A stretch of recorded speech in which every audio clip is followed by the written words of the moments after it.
And the second triangle will actually be this one. So here we have the middle parts, 10 centimeters, and 10 centimeters down here. So here's the middle one.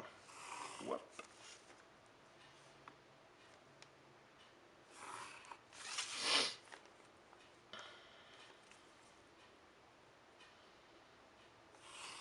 So,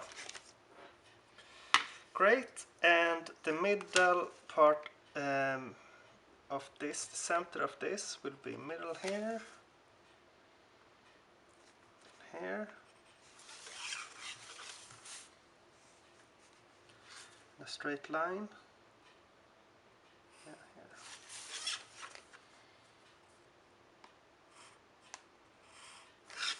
So this is the mid. Okay, great.